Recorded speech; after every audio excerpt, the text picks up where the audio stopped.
Namaste and welcome to this exciting episode of Sathology Debunking Mythology. Sathology means science of truth or study of truth. Opposite to that is mythology, which means science or study of fake, lie or imagination. तो आज जो हम लोग बात करने वाले हैं, मेरी पुस्तकें आप ज़रूर देख सकते हैं, सथोलॉजी सर्च कर सकते हैं अमेज़ॉन पे या बार्न्स एंड नोबल्स पे और आप पुस्तकों को देख सकते हैं। मैं जो आज आपसे विषय में बात करने वाला हूँ वो आपको अचंभित कर देगी, क्योंकि आपने मेरे बहुत सारे शोज़ देखे हैं कि अभी तक ये जो हम लोग देख रहे हैं सनातन धर्म पे निरंतर अटैक, चाहे कैलिफोर्निया में SV403 हो। मैं कैलिफोर्निया में हूँ अभी इस समय और मैं यहीं पे रहता हूँ सैन डिएगो में। चाहे वो यहाँ की जो SV403 हो, जहाँ पे वो हिंदुओं को डिस्क्रिमिनेशन लॉ एक ला रहे हैं ताकि हिंदुओं के राइट्स, उनको जॉब्स में मुश्किल पड़ेगी फ्यूचर में, या एक मिखेल करके एक यूक्रेन का कोई गवर्नमेंट का सदस्य है, वो बोलता है कि Indians and Chinese are intellectually very poor people. यूक्रेनियंस को तो हमको जवाब देने का ज़रूरत नहीं है, क्योंकि हम देखते ही हैं कि उन लोगों ने अपना ही देश बर्बाद कर दिया है। और तो ये, और हम भारत में देखते हैं जो क्रिश्चियन कन्वर्ट्स हैं, ए राजा और ये बहुत सारे लोग हैं, ए राजा है और स्टालिन, MK स्टालिन का लड़का है उदयनिधि स्टालिन, जो कि यूथ मिनिस्टर है, स्पोर्ट्स मिनिस्टर है, वो बात करता है सनातन धर्म को जड़ से उखाड़ देने की। और मुझे बड़ा अच्छा भी लगा कि सारे जो संत हैं, चाहे नॉर्थ से हों, चाहे साउथ से हों या अमेरिका से हों, सभी ने एक भाषा में उनका खंडन किया कि सनातन धर्म एक है। अच्छा, मैं इतिहास महाभारत रामायण के हिसाब से बताता हूँ। महाभारत काल में चाहे चीन भारत को कर देता था, एक मैप भी आया है जिसमें चीन छोटा सा दिखाया गया, और भी छोटा है एक्चुअली, बहुत छोटा सा है। चीन को देखेंगे कि छोटा सा प्रांत है, वो एक उत्तर प्रदेश से थोड़ा छोटा होगा चीन वास्तविक में। और चीन जो है भारत को कर देता था महाभारत काल में। अगर हम जाएंगे उसके थोड़ा और ईस्ट में, उत्तर कुरु पे अर्जुन ने विजय प्राप्त की थी, शलोदोबा नदी के ऊपर, आज उसका नाम है सरद्याज नदी, किर्गिस्तान में। उसके ऊपर के पार्ट को बोलते हैं उत्तर कुरु। वहाँ के जो भी योद्धा थे वो सभी भारत में हस्तिनापुर को कर देते थे। तो वही स्टॉक है, यूरोपियन स्टॉक है। 1914 में वर्ल्ड वॉर 1 के समय में भारतीय सैनिकों ने ओटोमान एम्पायर को हराया था। फ्रांस में भारतीय सैनिक बहुत सारे फ्रेंच लोगों को पानी पिलाते हुए दिखेंगे 1914 में।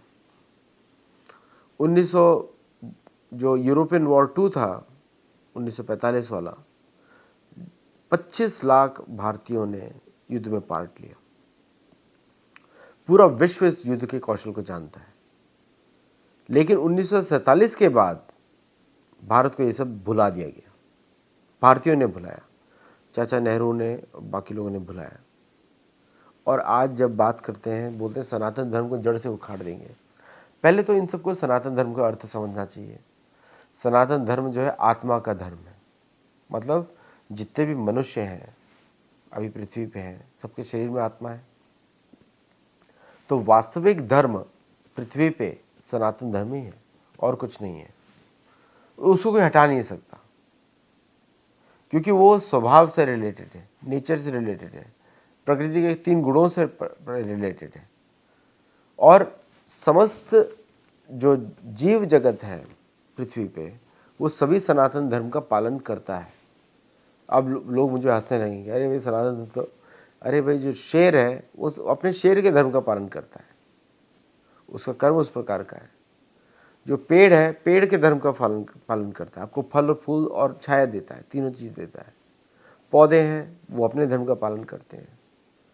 लेकिन मनुष्य जब योनि में कोई व्यक्ति आता है तो उसके ऊपर नियम लगते हैं। शेर को कोई नियम नहीं, कुत्ते को कोई नियम नहीं, पेड़ को कोई नियम नहीं।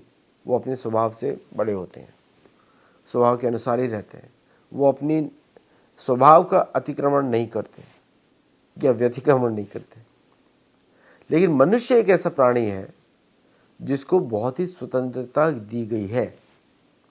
स्वतंत्रता का अर्थ क्या होता है कि वो अपना उस योनि में, मनुष्य योनि में अगर मनुष्य जब पहुंचता है तो देन ही becomes qualified to take decisions और मेक परमानेंट सोल्यूशन। इसलिए उसको बुद्धि भी ज़्यादा दी जाती है।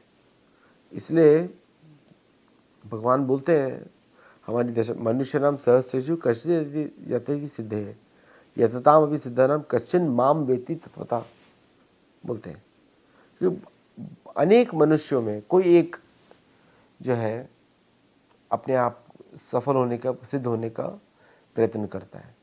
उसी हजारों व्यक्ति जो सफल होने का प्रयत्न करते हैं उसमें से कोई एक व्यक्ति सफल हो पाता है। ऐसे हजार लोग जो सफल हो पाते हैं उसमें से कोई एक मुझे जानता है, भगवान कृष्ण बोलते हैं। बड़ा रेयर है भगवान कृष्ण को समझना। तो ये जो बाकी जो असुर प्रवृत्ति के लोग हैं, जो अपने ही स्वभाव को नहीं मानते, उन पे तो उनको दया करनी चाहिए। अपने ही स्वभाव को नहीं मानते। कुछ लोग तो अपने आप को गर्व से बोलते हैं मैं नास्तिक हूं। युधिष्ठिर महाराज क्या बोलते हैं? जो व्यक्ति अपने आप को नास्तिक बोलता है, एक्चुअली नास्तिक नहीं, मूढ़ है, मूर्ख है। ये युधिष्ठिर महाराज बोल रहे हैं, मैं नहीं बोल रहा हूं, है ना। तो हमको समझना पड़ेगा कितने प्रकार के मनुष्य हैं। कुछ तमोगुण में है, कुछ रजोगुण में है, कुछ सतगुण में है। सही मनुष्य एक प्रकार के नहीं होते।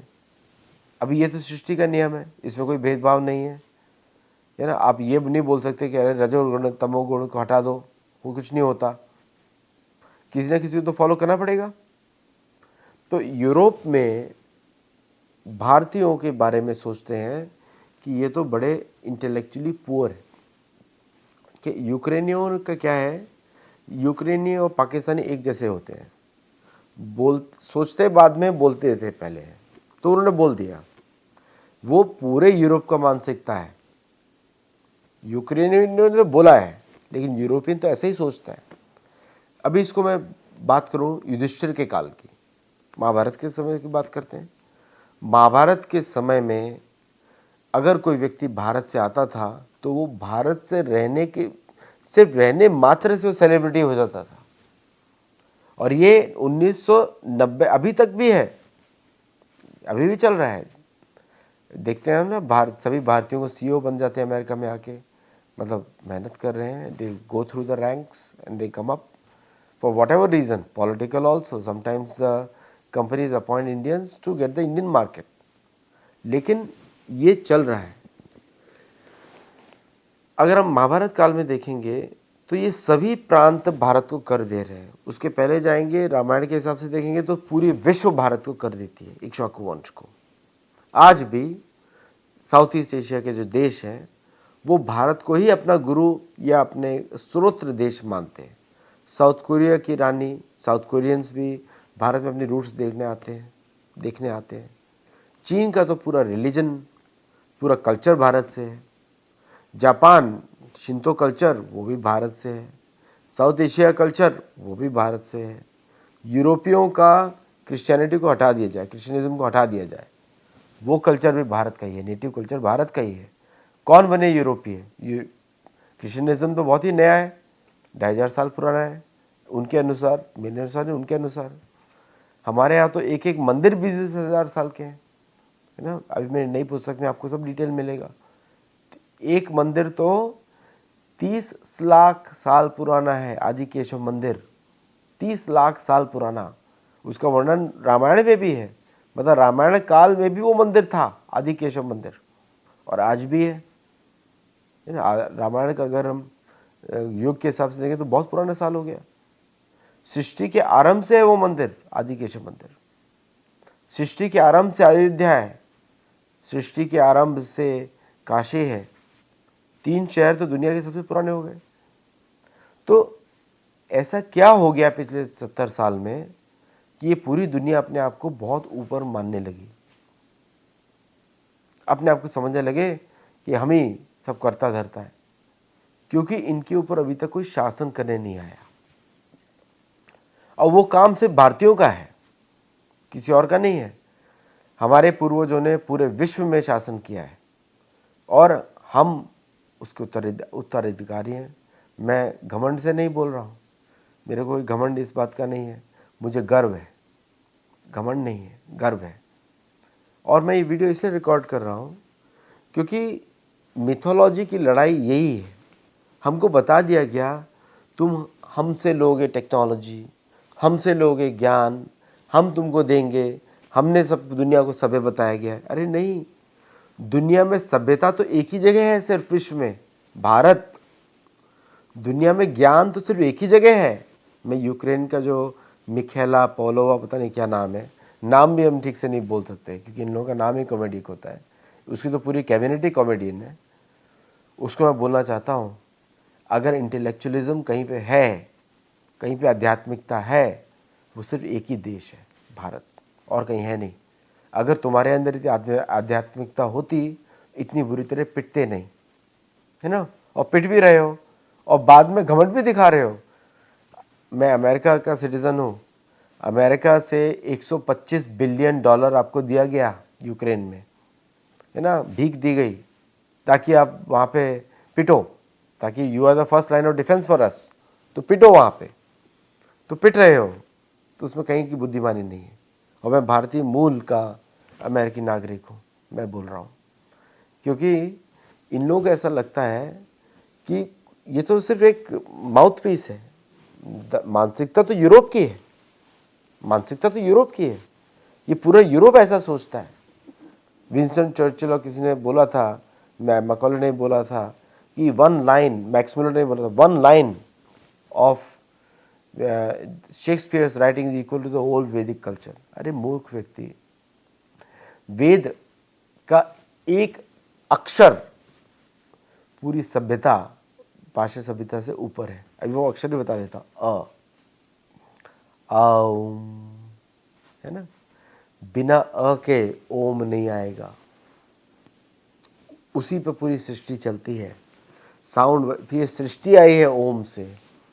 और ये मैं नहीं बोल रहा हूँ, ये वेद बोल रहे हैं, और साथ में साइंस भी लोगों को बोलने लगी है। और वेस्टर्न साइंस देखिए क्या है, विज्ञान जो है वेस्टर्न नहीं होता। विज्ञान का जनक सिर्फ भारत के ऋषि मुनि हैं जो सनातन धर्म का पालन कर रहे हैं। पूरा विश्व, भारत, पूरा विश्व जो है सनातन धर्म का पालन करता है। मैं तो पेरू की कहानी बता सकता हूँ आपको कि पेरू में, पेरू के जो नेटिव ट्राइब्स हैं, फिर साउथ अमेरिका में, वो अपने आप को मानते हैं कि उनके जो पूर्वज हैं, उनके देव हैं, वो भारत से आते थे, मतलब हमारे ऋषि मुनि जाते थे। वाल्मीकि रामायण में लिखा हुआ है, सिद्ध और चारणों का वास है उदयगिरी पर्वत पे, सोमनाथ शिखर पर सिद्ध और चारण की पूजा होती है। आज भी सोमनाथ शिखर पर, जो अर्जेंटीनियन चिलियन बॉर्डर पे टॉप मोस्ट वो है, पीक है, उसके ऊपर लोग, हमारे जो शमण, जिनको शमण बोलते हैं लोग गलत से, मतलब इनको नीचे दिखाने के लिए शमण बोलते हैं।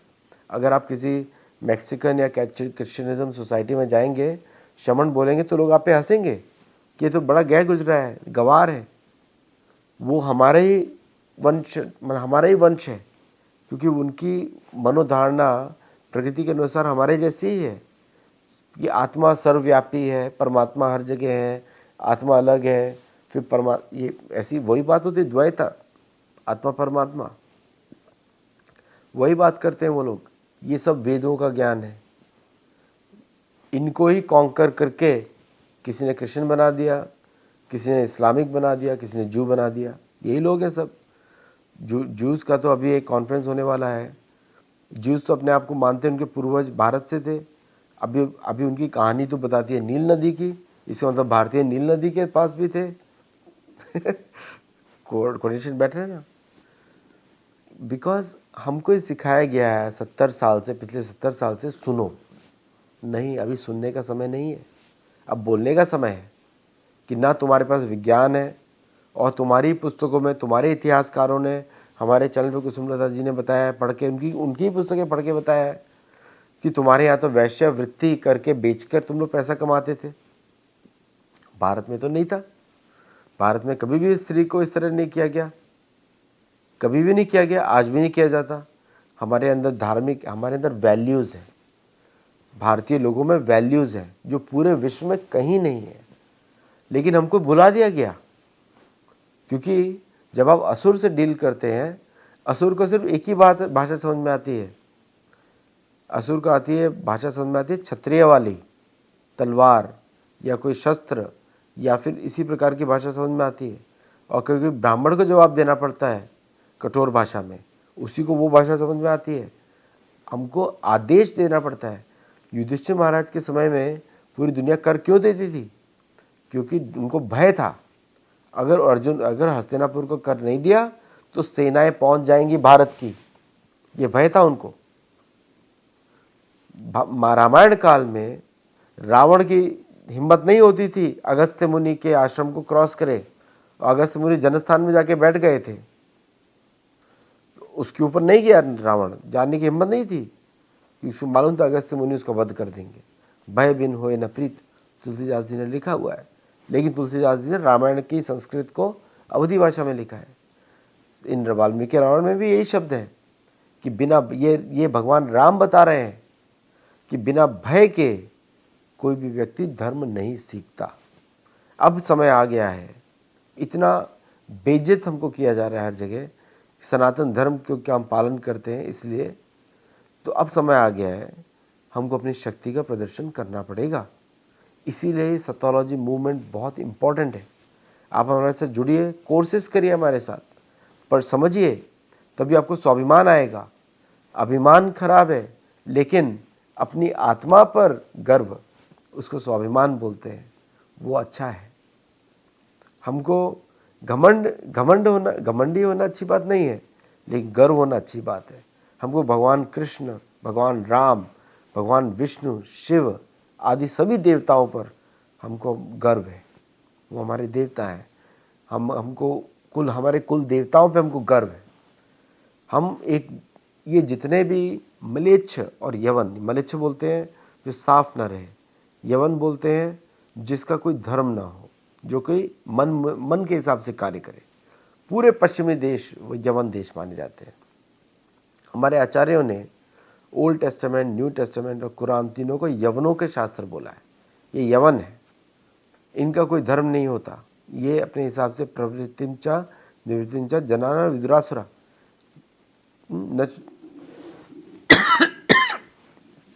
न शौचम नापि चाचारो न तेषु विद, तो ये इन लोगों का न सत्यम तेषु विद्यते, तो न इनको कोई धर्म है।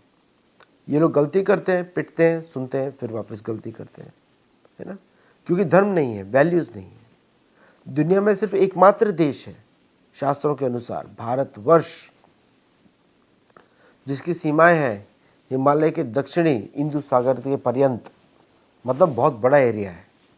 आज का जो है पामेर नॉट का दक्षिण ईरान, और ये ईरान से लेके बर्मा तक ये भारतवर्ष है, ये कर्मभूमि है, और हम सब उसी की संतानें हैं। और हम ही लोगों को धर्म का पालन करना पड़ेगा, और हमको कभी कभी धर्म पालन करते हुए हर प्रकार का धर्म पालन पड़ेगा, राजधर्म पालन करना पड़ेगा, शस्त्र का धर्म पालन करना पड़ेगा, ताकि दुनिया में मानवता को हम बचा सकें। ये हमारा दायित्व है, इनका दायित्व नहीं है। इनका दायित्व है जो कर रहे हैं, सृष्टि को बर्बाद कर रहे हैं, तेल खींच खींच के इकॉनमी चला रहे हैं, उसमें ना कोई वैल्यूज़ है, सिर्फ profit making, my family, my house, my my my. ये तो जानवरों का जीवन है। मनुष्य का जीवन है कि चारों प्रकार की प्रजाओं की रक्षा करे, प्लस अपने कर्म बंधन से ऊपर जाए, ये मनुष्य का जीवन है। लेकिन हम ये हमारी भाषा क्यों नहीं समझ रहे, सुन क्यों नहीं रहे? क्योंकि हमने इनको भी दिखाया नहीं। हम अपने पुराने धर्म को भूल गए। युधिष्ठिर महाराज वाले, क्यों पांडवों की इतनी रिस्पेक्ट होती है? क्योंकि पांडव युद्ध विजयी हैं, युद्ध कौशल है। वो युधिष्ठिर महाराज की सेनाएं जो कर नहीं देता था वहाँ पे आक्रमण करती थी, तो लोग भयभीन होए न प्रीत। पूर्वी दिशा में आक्रमण किया, उत्तरी दिशा में आक्रमण किया, पश्चिमी दिशा में आक्रमण किया।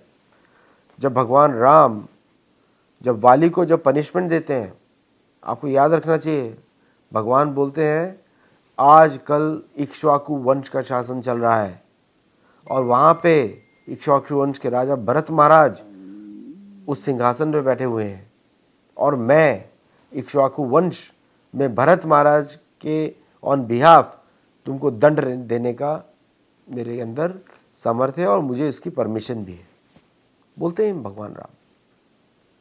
तो कुछ लोगों को इसी भाषा में बताया जाता है। यही फॉरेन पॉलिसी होनी चाहिए।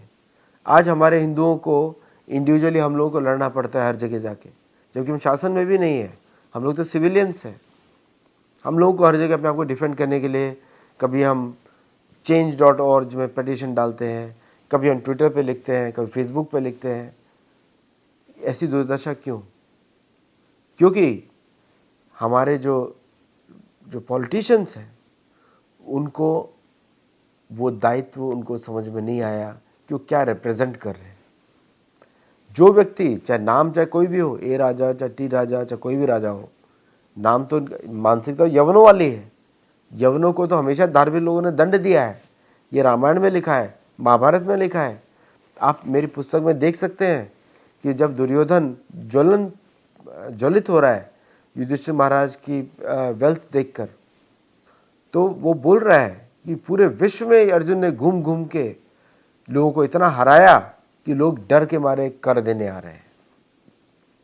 तभी इज्जत बढ़ती है सनातन धर्म की। आजकल हमारे जो राजनीतिज्ञ हैं ये भूल गए हैं कि कहाँ वो बिलोंग करते हैं।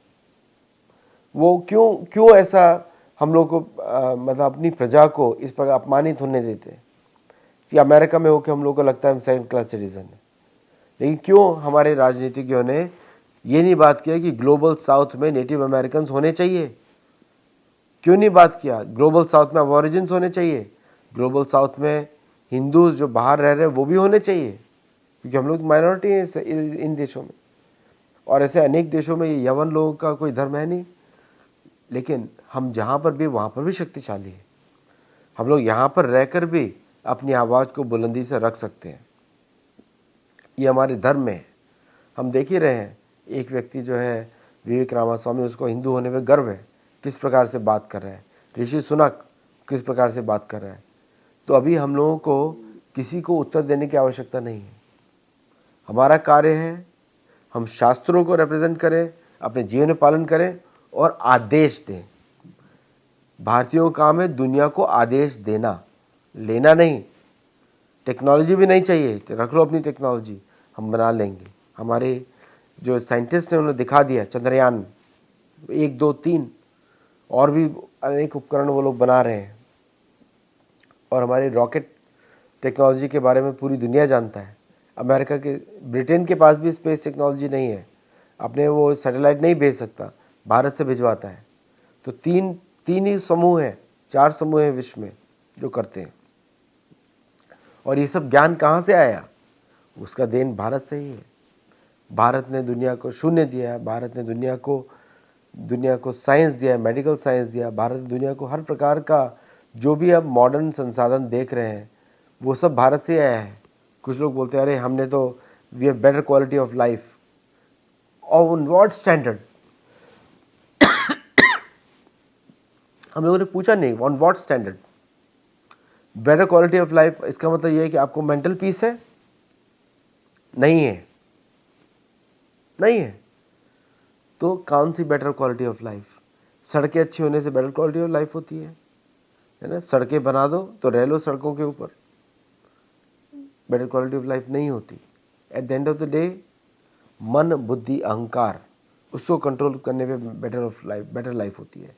वो हमको हमारे शास्त्र बताते हैं और बाद में आके हम ही लोगों से सीखते हैं और फिर हम ही लोगों को बताने की कोशिश करते हैं, क्योंकि इनको बीमारी है। यवनों को बीमारी क्या होती है? अहंकार, दंभ, दर्प, अभिमान। किस बात का? न इनको ये मालूम है मन किधर है, बुद्धि किधर है, मन बुद्धि पे कंट्रोल कैसे करते हैं। न इनको 3 गुणों के बारे में मालूम है। तो कैसे ये सुपीरियर हो गए? पॉसिबल नहीं है। भारत एकमात्र देश है दुनिया का, गोल्डन लैंड, स्वर्ण, उस जो कि मुक्ति का मार्ग देता है। कहीं और मुक्ति नहीं है शास्त्रों में, सिर्फ भारत भूमि में है, जहाँ पे गंगा, यमुना, गोदावरी कावेरी, नर्मदा, कृष्णा, वेणा, वापी, ताप्ती, ये सब नदियाँ, दृष्टवती, सरस्वती, सिंधु, ये सब नदियाँ बहती हैं, ब्रह्मपुत्र, ये नदियाँ बहती हैं। यही कर्म भूमि है, यही पावन भूमि है। तो अब हमको अपना एटीट्यूड चेंज करना पड़ेगा। उसी के लिए हम लोग कोर्सेज चलाते हैं सनातन धर्म के, सेथोलॉजी के, और हम लोग बताते हैं किस प्रकार से भगवान राम की सेनाओं ने रावण का मान का भंग किया, पांडवों की सेनाओं ने दुर्योधन का मान भंग किया, और भगवान कृष्ण ने इंद्र का मान भी भंग किया, भगवान राम ने रावण का मान भंग किया। ये दुनिया का जो झूठा अभिमान है, उनका मान भी भंग हम ही करेंगे। इन लोगों को लगता है कि हम लोग अगर सभ्य भाषा में बात करते हैं तो हम लोग कमज़ोर हैं। युद्ध तो वही लड़ता है जो सभ्य भाषा में रहता है।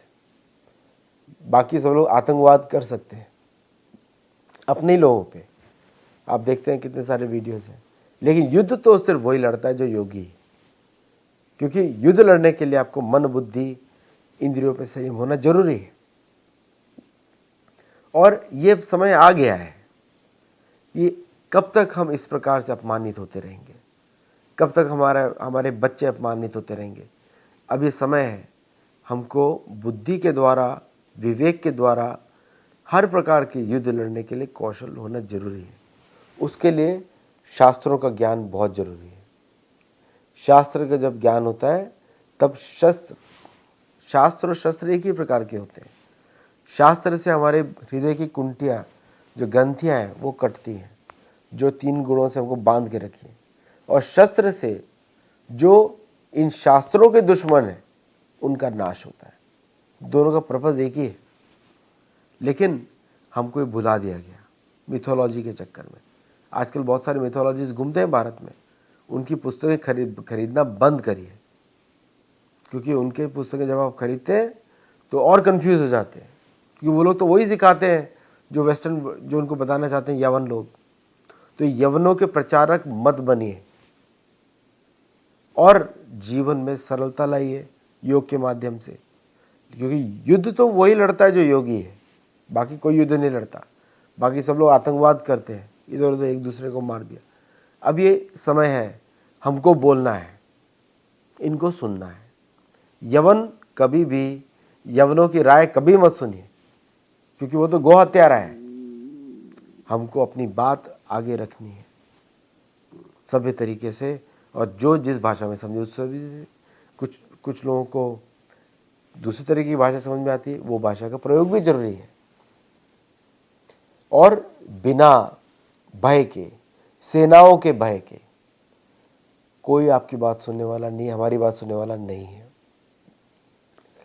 हमारी सेनाओं की वजह से हमारा मान बढ़ता है, और इसलिए हमको अपने बच्चों को ट्रेन करना पड़ेगा कि युद्ध में अपनी सेनाओं के साथ जुड़ो।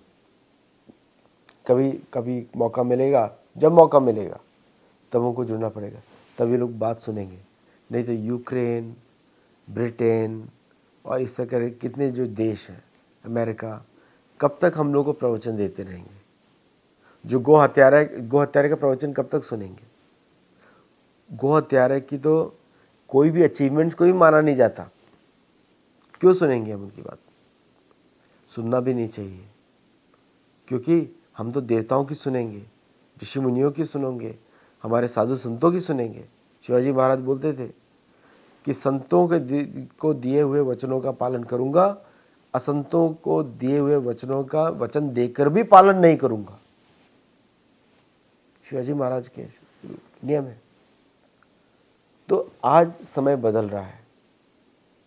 आज मुझे बड़ा दुख हुआ जब यूक्रेन का मिनिस्टर ऐसा बोल के चला गया, क्योंकि इंटेलेक्चुअल तो सिर्फ भारत के ही होते हैं, कहीं और इंटेलेक्चुअल नहीं है। अगर उनको मालूम ही नहीं इंटेलेक्ट क्या होता है, कैसे इंटेलेक्चुअल हो जाएंगे? उसको पूछो, भाई तुम्हारा मन किधर है, तुम्हारी बुद्धि किधर है, तुम्हारी इंटेलेक्ट किधर है? बता नहीं पाएगा। क्यों नहीं बता पाएगा? क्योंकि उसका ज्ञान ही नहीं है। लेकिन भारत में जिसने योग की बेसिक शिक्षा भी प्राप्त की है, वो वृत्ति पे बात कर सकता है। इंटेलेक्ट तो वृत्ति का ही रिपोजिटरी इंटेलेक्ट। योग चित्त वृत्ति निरोधश्च। तो इंटेलेक्चुअलिज्म तो सिर्फ भारत में ही है और कहीं है ही नहीं। जिसने वेद पढ़े हैं वही इंटेलेक्चुअल है, बाकी कोई इंटेलेक्चुअल नहीं है। बाकी सब रूढ़िवादी है, डॉगमेटिक है, क्योंकि उस 400 पेज की पुस्तक के बाहर देखते नहीं उनकी दुनिया। विज्ञान तो सिर्फ वेदों में है और कहीं नहीं है। इतिहास तो सिर्फ पुराणों में है, रामायण महाभारत में है। बाकी जो हिस्ट्री है वो उसका तो कोई, हम देख ही रहे हैं हिस्ट्री को कैसे तोड़ मरोड़ के भारत को प्रस्तुत किया गया। भारत में ऐसे प्रधानमंत्री हुए जो भारत की खोज करते रह गए, अभी उनके वंशज खोज कर रहे हैं, और वो कहाँ जा रहे हैं? यवनों के पास सीखने के लिए। यवन उनको बताएंगे। सारी फिलॉसफीज भगवत गीता के अंदर है, सारी फिलॉसफी दुनिया की। तो समय बदल रहा है। अब हम लोगों को चुप रहना नहीं है, अब हमको बात करनी है। अपने मुंह से बात करनी है, हाथ से बात करनी है, पैर से बात करनी है, और जो भी माध्यम मिले उस प्रकार से बात करनी है। और लोग बोलते हैं टेक्नोलॉजी, हमारा वेस्ट में टेक्नोलॉजी है, आपके पास नहीं है, खरीद लेंगे। लेकिन आज का समय बदल रहा है, हम उसी टेक्नोलॉजी को अपने पर्पज़ के लिए भी यूज़ कर सकते हैं। जैसे मैं कैमरा के थ्रू, और मैं आपसे बात कर रहा हूँ, सबसे बात कर रहा हूँ। तो हमारे साथ जुड़िए और ज्ञान बढ़ाइए, ताकि आपके अंदर स्वाभिमान जागृत हो। स्वधर्म के बारे में पहचाने, आप अपने बारे में पहचाने और अपने स्वधर्म के अनुसार कार्य करें, तब सक्सेस मिलती है। लेकिन आज का समय है, हमारे बच्चों को, हमको, आपको, सबको अब चुप नहीं रहना है। सनातन धर्म पे आक्रमण मतलब वेदों पे आक्रमण, तब युद्ध लड़े जाते हैं। वेदों पे आक्रमण हो गया तो युद्ध लड़े जाएंगे, क्योंकि सनातन धर्म की रक्षा के लिए ही यदा यदा हि धर्मस्य ग्लानिर्भवति भारत। हर समय भगवान नहीं आते हैं, भगवान अपने समय पे आते हैं, लेकिन वो आपको प्रेरणा दे सकते हैं। या आप उठें, जगे और अपनी बात को फोर्सफुली आगे रखें। जिस भाषा में लोग समझे उस भाषा में रखें। और ये समय है अभी। मेरी नई पुस्तक में आप देखेंगे कि पूरा विश्व सनातन धर्म का है। तो जो व्यक्ति बोलता है सनातन धर्म खत्म करना है, तो उसको पूरा विश्व खत्म करना पड़ेगा, और वो देवता उसका परमिशन नहीं देते। और हम लोग भी हैं रक्षा करने के लिए। हम सबसे पहले महाराज युधिष्ठिर, कृष्ण ने बोला कि मैं मार देता हूँ दुशासन को, दुर्योधन को, शकुनी को और कर्ण को, काम खत्म हो जाएगा। युधिष्ठिर महाराज ने बोला वो दायित्व मेरा है, मैं उस कार्य को करूँगा। ये है लक्षण योगी के, भक्त के। भक्त और योगी सेम ही बात होती है। योगी के लक्षण यही है, भक्त के लक्षण यही है, मैं भगवान की सेवा करूँगा, अपने कर्म, किसी और का वेट नहीं करना। लोग मुझे बोलते हैं अरे भगवान क्यों नहीं आ रहे अभी? नहीं, क्योंकि आपका दायित्व है अभी काम करने का। Don't be lazy. ये आलस का समय नहीं है। ये जितने आक्रमण करेंगे हम उतने ज़्यादा सशक्त रहेंगे, उतना ही ज़्यादा हम रेस्पॉन्स करेंगे और उतनी ज़्यादा हम लड़ेंगे। तो ये एटीट्यूड बदलने की आवश्यकता है। बहुत बहुत धन्यवाद मेरे साथ जुड़ने के लिए। मैंने अपनी मन की बात रखी। प्राइम मिनिस्टर मोदी रखते मन की बात, आज मैंने मन की बात रखी। मुझे बहुत दुख हो रहा था, इसलिए मैंने रखी। आपका सुनने के लिए बहुत बहुत धन्यवाद, और मैं आपसे मिलूंगा अगले वीडियो में। जय जगन्नाथ।